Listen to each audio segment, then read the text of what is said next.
Kirik on rohkem kui hoone või kogukond inimesi.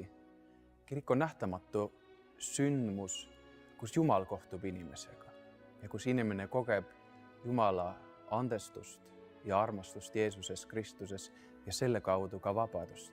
Mõtlen, et kui inimene on usklik, siis ta on usklik just sellepärast, et ta on saanud oma elus kogeda seda armastust ja seda andestust. Kirik on nagu kodu, kus me võime tunda end turvaliselt. Me ei pea kartma, et keegi meid hukka mõistab. Me võime tunda seal ka ennast armastatuna, aga samas me õpime tundma elu kaitsvaid piire ja õpime ka vastutama oma elu valikute eest.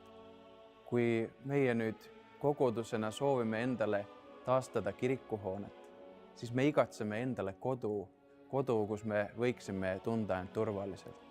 Ja meie soov on see, et võimalikult paljud võiksid oma elus õppida tundma seda armastust ja andestust ja leida endale ka selle kodu.